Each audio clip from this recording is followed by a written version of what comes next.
पर भी बात करेंगे, उस एग्रीमेंट पर भी, लेकिन जो हल्द्वानी की डीएम है वंदना सिंह चौहान, उन्होंने इस जमीन को लेकर क्या कुछ कहा था, वो एक बार मैं अपने दर्शकों को सुनवा देना चाहता हूं। उसके बाद फिर बात करेंगे कि किस तरीके से इसने 50 रुपए के स्टाम्प पर सैकड़ों करोड़ रुपए का एक साम्राज्य खड़ा कर लिया। जरा डीएम वंदना सिंह चौहान की बाइट सुनवाइएगा। अतिक्रमण है, हमारा उद्देश्य ये था कि वो जो भूमि नगर निगम की है जिसकी लीज खत्म हो गई है और जो लोग उसमें विभिन्न प्रकार से उस एरिया में बनाई जानी चाहिए, ताकि जो आगे की पीढ़ी है वो उसको कोई रचनात्मक चीजें मिले, वो नशे में या किसी अन्य चीज में अपराध के रास्ते पर ना जा पाए। जरा यहाँ एक बार आप अब्दुल मलिक वाला विजुअल बीच में चलाइएगा, तो इस बारे में बात करेंगे किस तरीके से नजूल कर दी गई थी सरकार के द्वारा कि आप कुछ। और देखिए वंदना जी ने भी कहा ना कि वो जो नदी से जो माइंस निकलता था वहां पे, ये बहुत अवैध खनन का भी ये मामला है, इसमें उस पे भी केस लगना चाहिए। और जो मुझे एक और महत्वपूर्ण बात जो कि छूट जाएगी अगर मैं दूसरे विषय पर चला जाऊंगा, तो जब हिंसा हुई और हिंसा होने के बाद जब पुलिस ने उस इलाके में कर्फ्यू लगाया और जैसे ही कर्फ्यू में ढील दी गई, बड़े पैमाने पर अवैध पैसा उस इलाके में आया है जी।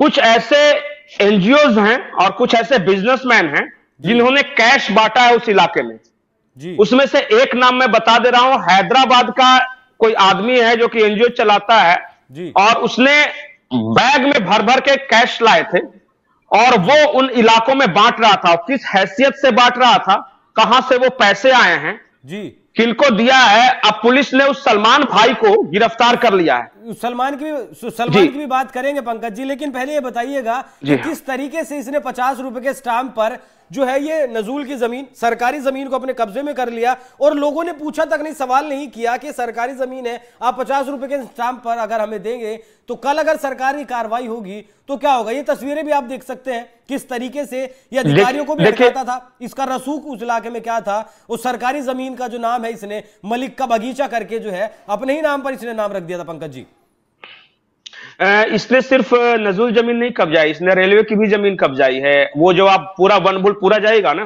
तो एक गोदाम एरिया भी है, एक रेलवे एरिया भी है, रेलवे फाटक या रेल कॉलोनी कुछ इस तरह बोलते हैं, इसी बनबुलपुरा के आसपास पूरा। फिर ये कुछ नजूल जमीन भी है, कुछ पर्सनल जमीन भी है। इसने एक मैं नाम भुला रहा हूं, ये जो मलिक का बगीचा है वो कोई अशरफ साहब थे और उनसे कब्जा किया था जबरदस्ती इसने।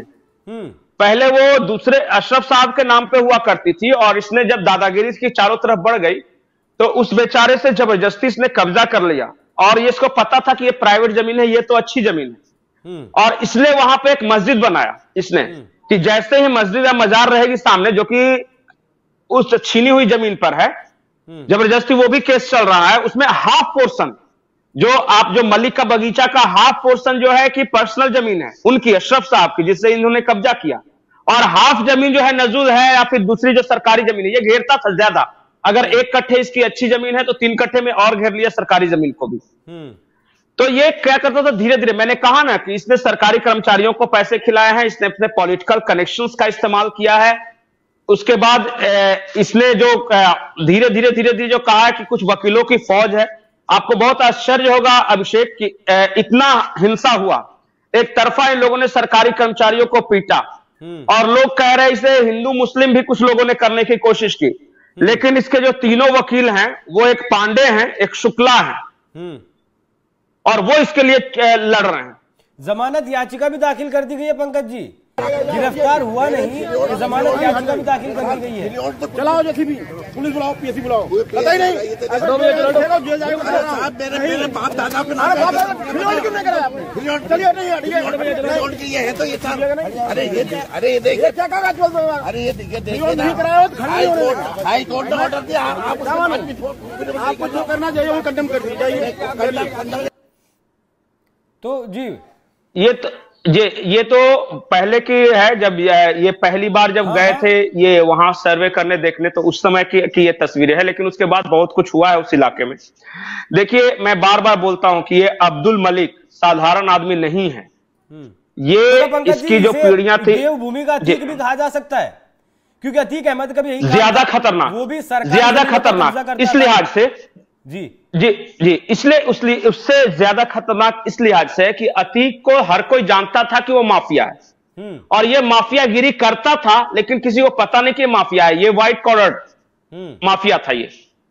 ये क्या करता था कि लोगों को डराकर धमकाकर जमीनें कब्जा करना और उसके बाद अपने लोगों को बसाना। अतीक अहमद ने एक काम किया था कम से कम, कि उसने कम से कम जमीन कब्जा करने में भेदभाव नहीं किया था। उसने मुसलमानों की भी उतनी जमीन कब्जा की थी, हिंदुओं की भी की थी, किसी को नहीं छोड़ा था। ये आदमी इस चक्कर, इस नजरिए से ज्यादा मक्कार है कि इसने अपने कब्जा की हुई जमीनों में मुसलमानों को बसाया है ताकि लोग इसके समर्थन में रहे। समझ रहे हैं कि अगर इस पे किसी ने हाथ लगाया तो उसे हिंदू मुस्लिम का रंग दिया जा सके। इस लिहाज से ये ज्यादा खतरनाक है। बाकी हथियार, पैसे, किसी मामले में ये अतीक अहमद गैंग से कम नहीं है। उत्तराखंड में खास करके हल्द्वानी का इसे अतीक अहमद जरूर कह सकते हैं। और ये आदमी मर्डरर भी है, हत्यारा भी है, ये सिर्फ दंगाई नहीं है। और मैं बता रहा हूं, इसके पास अनाप शनाप बहुत तरह के पैसे आ रहे थे, जो कि इसने सिर्फ ऐसा नहीं कि सिर्फ अवैध खनन या जमीनों पर कब्जा से कमाया था। आप पता लगा लीजिए, और इसकी जब संपत्ति की जांच होगी अच्छे से, तो सिर्फ सरकारी जमीनों पर कब्जे का मामला नहीं आएगा। इसके पास अनाप शनाप बहुत पैसे आ रहे थे। ये 1,000 करोड़ तो इसके पास लिक्विड मनी था, जिससे ये बांटता था, देता था, इधर खर्च करता था। बाकी की अचल संपत्ति आप देख लीजिए, जमीनें हुई जिसने इस पे कब्जा करके रखा था, मकान हुए, बहुत सारे शहरों में इसके फ्लैट्स हैं। ये छोटा मोटा आदमी नहीं है। तो और इसके जी जिस तरीके से आप कह रहे हैं छोटा आदमी नहीं है, इसके राजनीतिक संबंध बहुत गहरे हैं, आपराधिक संबंध भी, जो आपराधिक जो इसकी जड़ें हैं वो भी बहुत गहरी हैं, हत्यारा भी है और एक व्हाइट कॉलर भी है। तो जैसे पकड़ा गया और पकड़े जाते, जिस तरीके से इसके वकीलों ने, 2 वकीलों ने अग्रिम जमानत की याचिका कोर्ट में दाखिल कर दी है और उसकी 27 फरवरी को सुनवाई भी होने वाली है।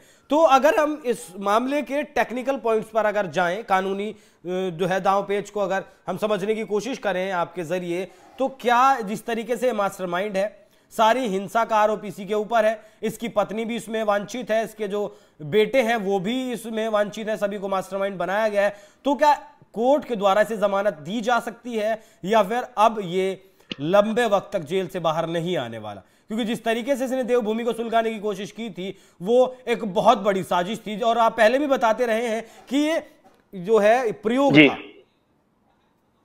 जी देखिए अभिषेक, ये जमानत इसको अभी नहीं मिलने वाली, क्योंकि खुद इसने सरेंडर किया होता और सरकार के किसी नोटिस का जवाब दिया होता, तब तो मैं मान भी सकता था कि कोर्ट थोड़ी सी लीनियंसी दिखा सकता है। लेकिन इसे बहुत मुश्किल से, बहुत मेहनत के बाद पकड़ा गया है, और तमाम टेलीविजन पे इसका चेहरा प्रसारित होने के बावजूद जो भी संचार माध्यम है हर जगह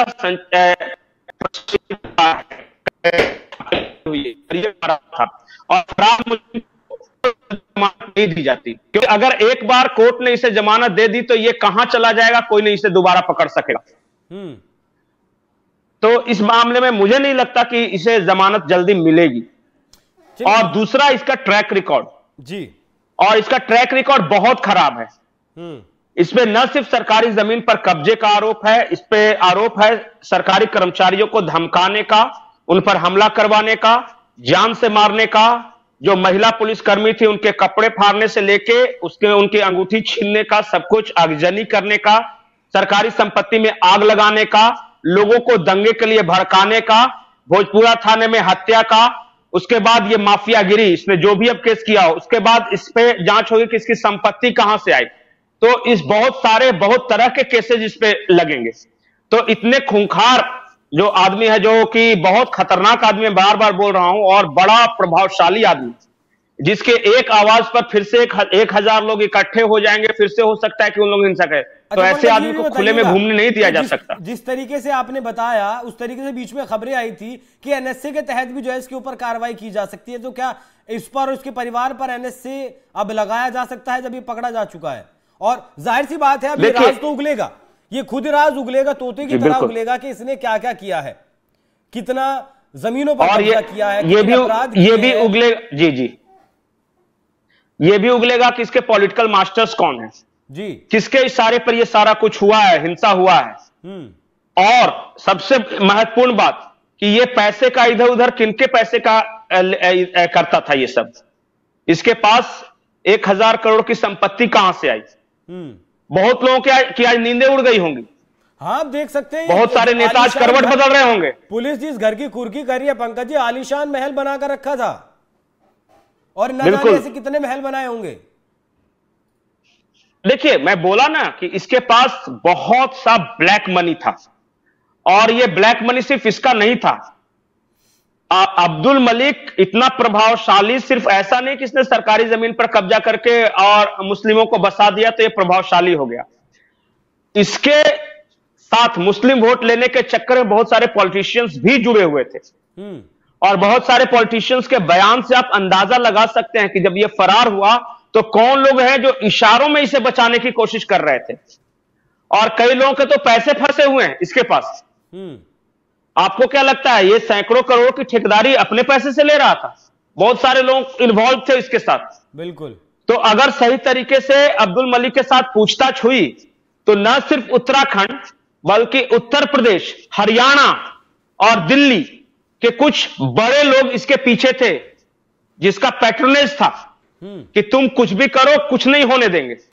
और धार्मिक एंगल तो है। आप बताइए अभिषेक कि जिस हल्द्वानी में एक 10-15 दिन पहले हिंसा हुई है, अचानक हैदराबाद से बैक के बैक पैसा आ रहा है, अचानक मुंबई से बैक के बैक पैसा आ रहा है, वो कहां से आ रहा है पैसा? अच्छा पंकज जी, कौन